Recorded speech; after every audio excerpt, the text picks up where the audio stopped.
All right, we are nearing the very end of the semester now. We're going to talk about a few last topics. Remember that in the last couple of lectures we've been talking about how the DNA polymerase molecular machine works. We talked earlier about the mechanics of it, how it's put together, what kinds of movements and changes it undergoes, what kinds of thermodynamic forces drive it, what its kinetics are. And then last time we took up this new topic, which is how the polymerase manages to achieve these enormously high fidelities, that is, manages to avoid making a mistake except for 1 in 100 million times in the case of E. coli here, and even 1 in 10,000 times in the case of HRV-RT. And we saw, well, I gave this short answer. Basically, the polymerase by itself is responsible, well, can achieve fidelities of 10 to the 4 or 10 to the 5. But then there's also a proofreader, and we'll talk about that probably in the next lecture, actually, that increases the fidelity up to 1 in a million or 1 in 100 million, depending on the polymerase and the circumstances. We saw last time also that one of the possibilities for where this fidelity comes from is the base pairing of the nucleotides, right? An A has to base pair with a G. If it tries to base pair with a T or a C or another A, it won't hydrogen bond correctly, presumably, and maybe it's the truth that those hydrogen bonds and other kinds of things related to the formation of those hydrogen bonds produce a difference in Gibbs free energy that's large enough to explain these huge fidelities. Maybe it's just base pair recognition. Maybe that's the way at least the first part, the non-proofreading part of the DNA polymerase, manages to get such high fidelity. So in order to explore that, we looked at this method of measuring the melting thermodynamics of either a correctly base paired nucleotide or else an oligonucleotide with a mispair here. And so we can compare, in principle, whether how much free energy it costs us, how much delta H and delta S it costs us to have a mispair in the middle of the DNA. And the way you do that is by measuring these melting curves. We saw that leads to this modified Van 't Hoff equation. That will come back in today's lecture, so I want everybody to remember that equation. Remember that this is the total concentration of the DNA that's in solution. This is the melting temperature for the DNA that's in solution, given by the midpoint of these melting curves. And then these guys, the things we're after, are the delta H of melting and the delta S of melting. All right. That led us, this is where we stopped last time, to this table of values. These values all came from the experiments that we talked about above. They were all carried out on this 9 base pair DNA, or a 9-mer, or a 9-mer oligonucleotide, as it's called. And it has perfectly base paired base pairs for 8 of the 9, but then on the 9th position, there's a T on one strand, but there's anything you like on the other strand, A, G, C, or T. Only the A is the correct match, of course. The G, C, and T are all mismatches. And so, what sorts of delta H's and delta S's of melting now here, not annealing, not formation of the double-stranded helix, but the melting or separation or dissociation of the 2 strands. What sorts of numbers do we get? Well, for the correct base pair, for the AT base pair, so everything's correct in that one, you get a delta H of 254 positive, which means that this is an unfavorable term for melting, for melting, right? And basically it's the cost of breaking all the favorable interactions among the base pairs when the DNA is in a double helix. And then there's all the mispairs here, and you can see the numbers are indeed smaller. There's the interactions are less favorable, the bonds are easier to break when there's at least one mispair in there. Remember, the other 8 are still right, so all this difference has to be due to the one mispair that's at the end of the double helix. And you can see that the numbers aren't really very big. It's 254 versus 248, or 249 really, that's a difference of 5 kilojoules per mole.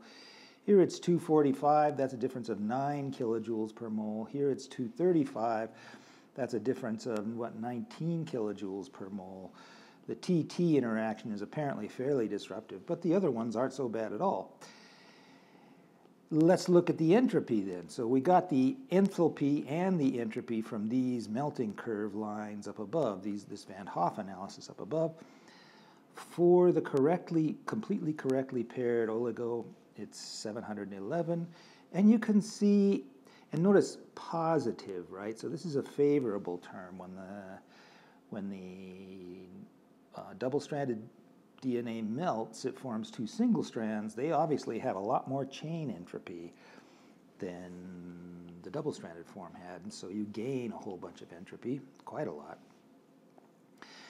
And you gain less when it's a mispair, but again, not a huge amount. The biggest difference here is this one, 257 versus 711. That's about 4354 joules per K per mole. That's a fair amount, but notice that the other mispairs aren't nearly so big. This one's only about 12. Yeah, only about 12 joules per mole, joules per K per mole. And so again, we get sort of the same story that one mispair causes a certain amount of change in the delta S. And notice that the delta S's went down, which probably means that the original duplex had more entropy. The mispaired duplex had more entropy already than the correctly paired duplex did. And so you don't gain as, I mean, the single strands are presumably the same, but you don't gain as much because this guy, the original, the correct guy, well, the duplex form already had a little more entropy than the normal, completely well-paired duplex would have. And then there's delta G values. You can see they also barely differ at all from the correctly paired nucleotide. They are a little bit smaller. And unfavorable, notice, because of course this is melting, that's unfavorable at 310 K here, which is where this measurement was made. And they correspond, in this case, to a KD of about 10 to the minus 6 micromolar affinity, which means that this 9 mer would start coming together normally at about micromolar concentration. But the differences are not very big. The less favorable delta S and the less favorable delta G largely compensate with each other and give rise to delta H's over here, delta G's that aren't very different from the correctly base paired DNA. And here are the differences finally over here. These are the differences in the delta G. So this is delta G. It's delta G of melting. It's the difference in delta G of melting between a correctly base paired nucleotide or oligonucleotide, which is a 0 here, right? And then the incorrectly base paired, the mismatched ones. And you can see the mismatched ones are slightly higher in free energy. And indeed, the TT case is the worst one, but it's a small difference, 1 kilojoule per mole up to less than 2 kilojoules per mole for the very worst case. What does that mean? What does that small 1 kilojoule per mole difference means? Well, we can imagine that we have a reaction like this, where we have a DNA with the correct base pair, and we carry out a reaction, some sort of reaction, doesn't matter what the pathway is, remember, so the final product is a DNA with an incorrect base pair, and there's an equilibrium constant for that, and that's related to the delta G.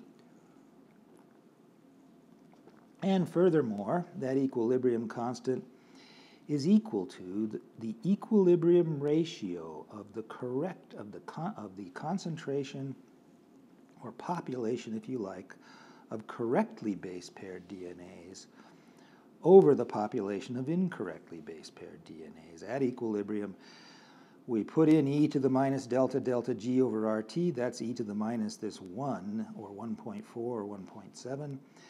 I put in the 1 here just to pick the smallest case. That's e to the 25 to the 1,000 over 2,500. I chose room temperature here just to make things easier.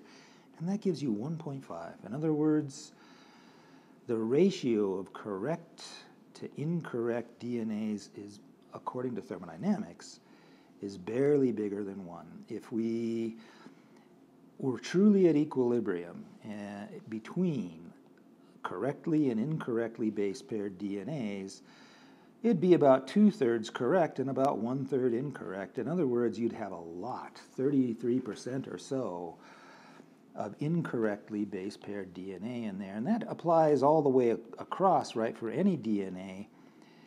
And so it doesn't seem, well, here's the bottom line. I've written it out.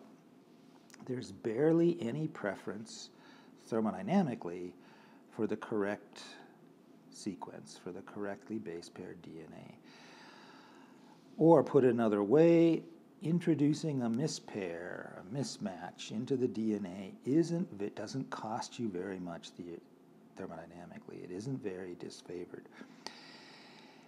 So it seems, conclusion, we'll see this more below, thermodynamics doesn't explain fidelity.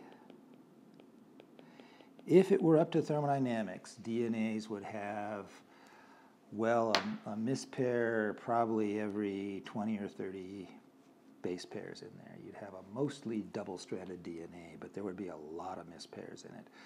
And of course, that's no good for genetics. You've got to have basically perfect DNA, or very largely perfect DNA, for genetics to be, for the genetic information in the genome to be carried forward from one generation to the next reliably.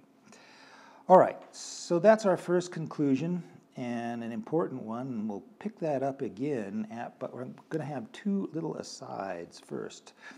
One today, and then we'll do another one tomorrow. And, oh no, I think we'll do both of them today. Can't remember. I have a stopping point in mind, but no, I can't remember where it is. Anyway, we're going to do a couple of asides because our purpose here isn't so much to tell you about DNA polymerase, it's to show you how we can apply all this stuff we've been learning all semester to this stuff. So this aside is as important and useful as the main line of logic that we're following.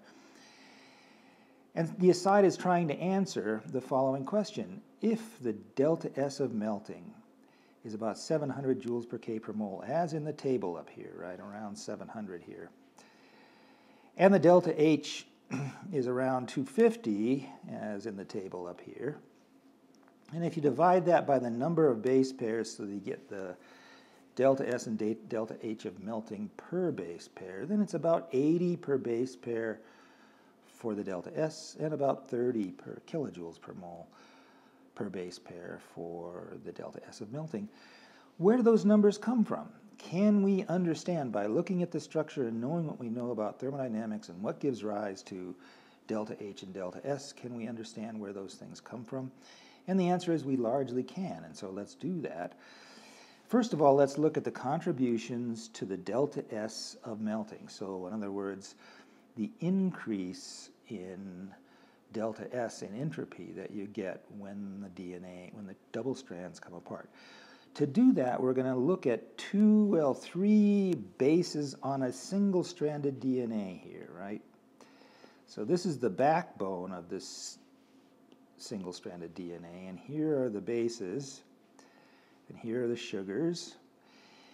And let's look at how many single bond rotations there are in a single linkage, right? Going between, just looking at the single bond rotations outlined in brown here, that's one nucleotide residue. How many degrees of freedom are there in the backbone? Well, there's 7 different angles that determine the arrangement or configuration of the backbone when you're in the single-stranded state. So there's this guy, I won't go through them all, but there's, let's see here, where's number 1?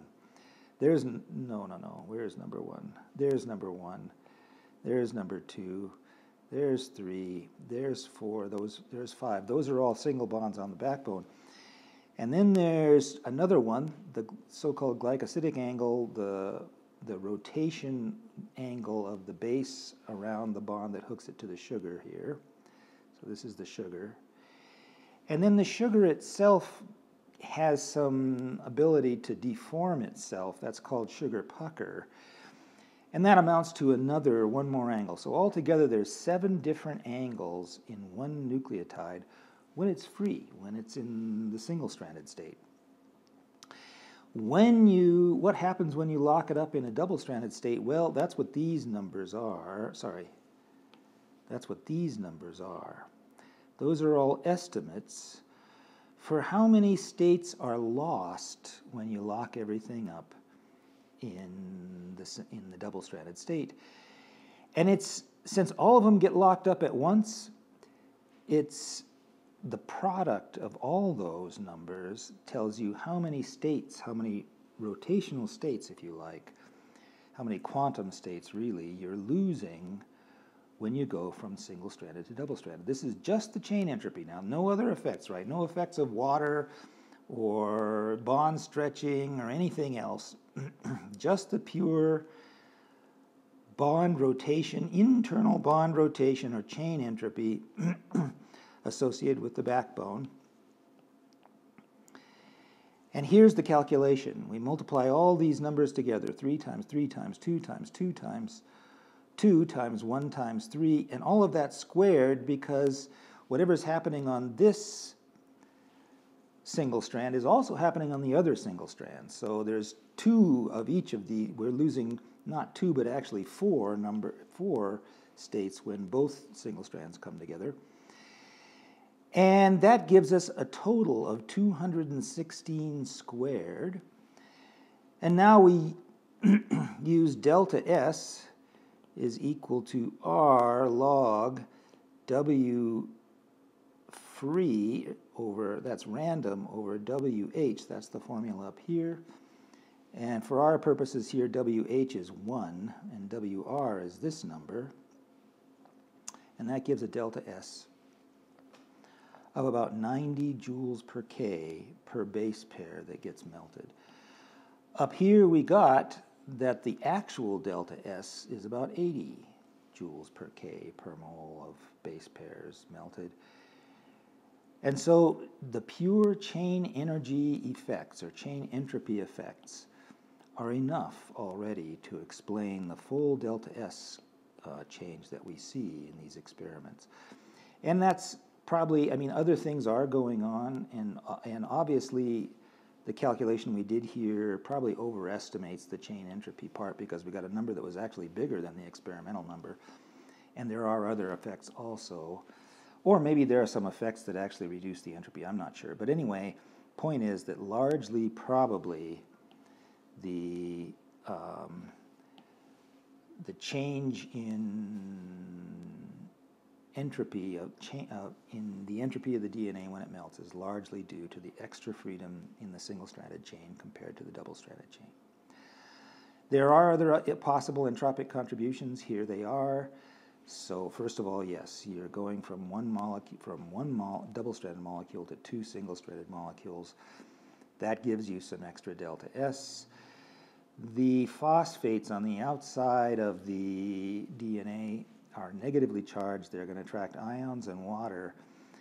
And it may well happen, I don't know exactly what happens with this.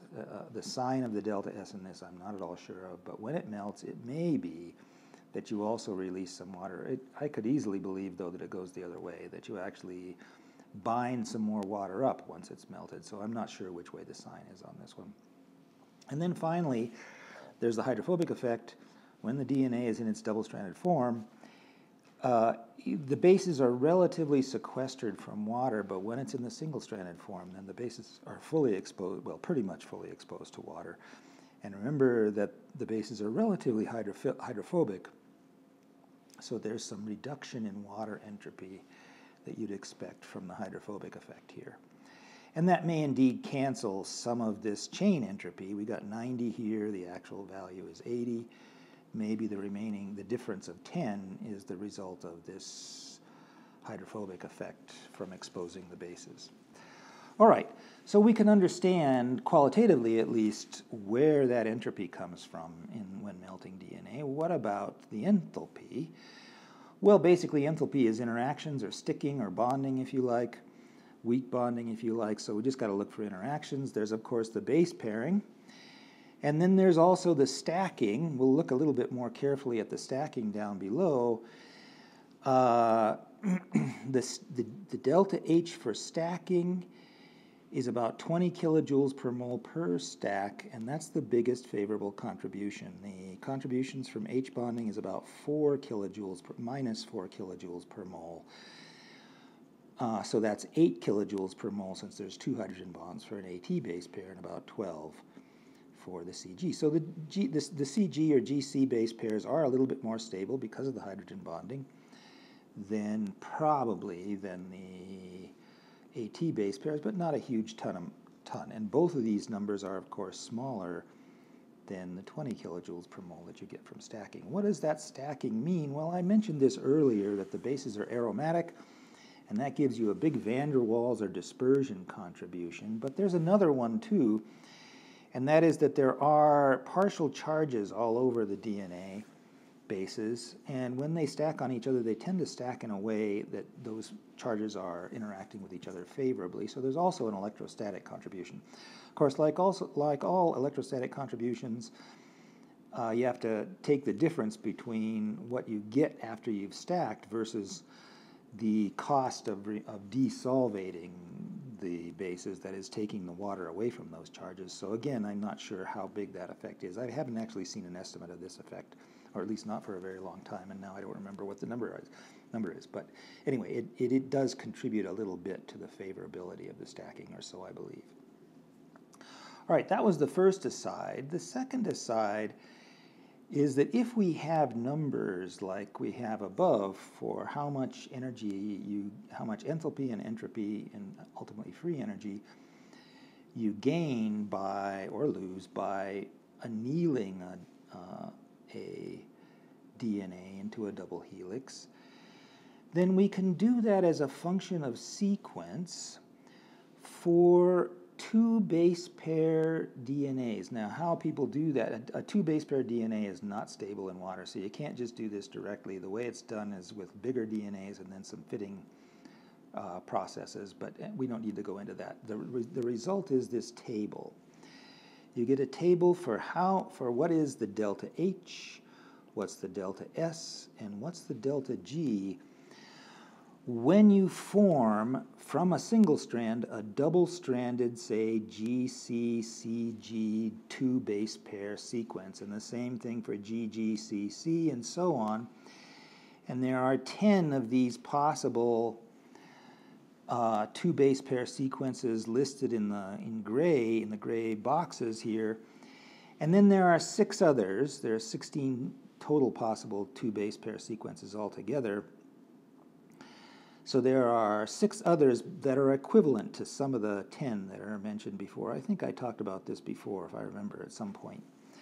And I bring it up here again, that this GATCT sequence, for example, if you turn it upside down and reverse the order of the sequence, then you get CTAG, and that's the same thing. You haven't changed anything at that point. And so TC over AG is the same thing as GA over CT, and that's true for some of these others too, and I've listed all the ones for which that's true. All right, so looking at the numbers, you can see that the delta H for a 2 base pair sequence is somewhere in the neighborhood of 35, minus 35 kilojoules per mole. Remember, this is for annealing. This is for formation of the double helix. So it's favorable now. The sticking interactions favor forming the double-stranded form. And the delta S values are around 95 joules per K per mole, also negative, which means this is unfavorable, right? The delta S, we've just seen above, that the delta S's should be unfavorable because of the chain entropy. And notice the value a little bit more than our estimate for what the chain entropy should be. So this is also consistent with the idea that most of this entropy is configurational entropy in the backbone of the DNA. And then finally notice the delta G values. They're all favorable slightly, but only slightly. So only about less, so 5, 7 kilojoules per mole per 2 base pair stack. Here's the same table with 2 extra entries in the bottom that account for the fact that the base pairs at the end, if you've got a 2 base pair stack like this that's in the middle of a DNA, its energy is more favorable than if it's at the end of the DNA where one half of the stack doesn't have anything to stack on. And so there's 2 extra entries here that account or that give delta H and delta S contributions and delta G contributions for a base pair that's at the end of a stack. We'll see how we use those in a minute. So we have, and otherwise these 2 tables are the same. In fact, this table up here was actually taken from this table down here and put into KKW.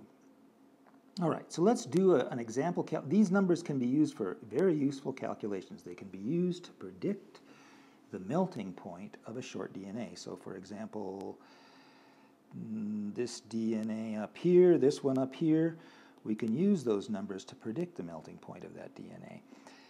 But rather than choose a long one like that, let's choose a shorter one, a 4 base pair oligonucleotide.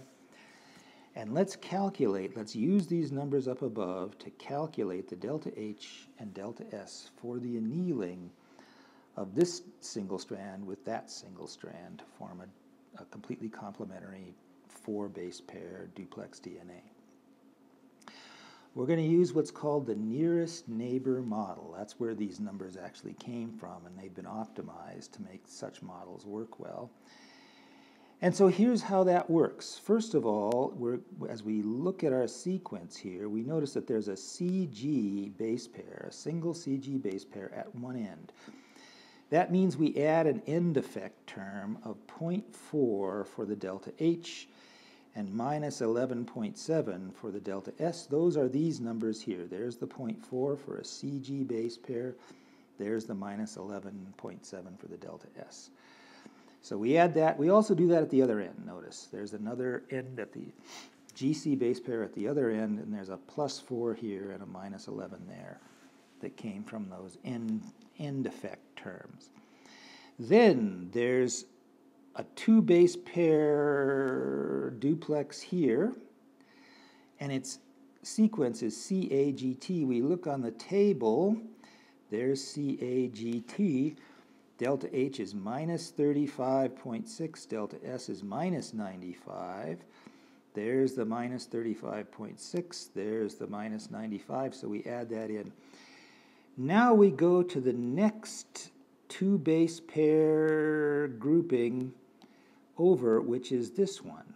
We don't skip 2, we only skip 1, right? We move from C to A, which means that these two base pair groupings overlap with each other. That's fine. That's the way it's meant to work.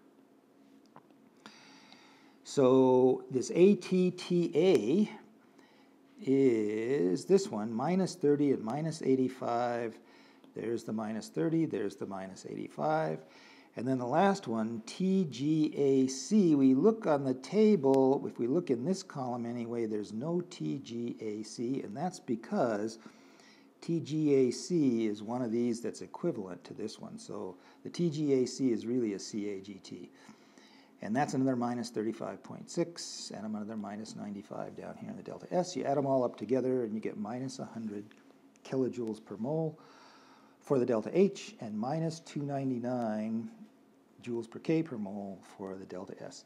Again, delta H of annealing, notice the negative value, favorable delta H for annealing, unfavorable delta S for annealing. Quite large unfavorable delta S for annealing. Okay, so far so good. We've been able to get the delta H and delta S from that table, and of course we can do that with any sequence, right? This is the former, but if we had a 10 mer or a 100 mer, we would just keep going down the line, adding terms as we went, until we got the whole delta H and the whole delta S for the whole sequence. All right, but what can we do with it? Well, a number of things, but here's probably the main thing. Here's the thing it was really sort of designed for. We go back to our Van 't Hoff equation that we had up above. Here's the total concentration of DNA in solution. Here's the melting temperature for this particular sequence, and here's the delta H of melting and the delta S of melting. If we rearrange that, we can solve for the melting temperature, and it depends on the delta H of melting, the delta S of melting. Those are the two quantities that we got up above. Not quite, right? We got delta S of annealing and delta H of annealing up above. We need delta S of melting and delta H of melting. That just means changing the signs. And then there's an extra term that accounts for the fact that if you have more DNA in solution, the pairs can come together more often and more frequently, and therefore the melting temperature will go up. The higher the concentration of DNA in solution, the higher the melting point. The lower the concentration, the lower the melting point.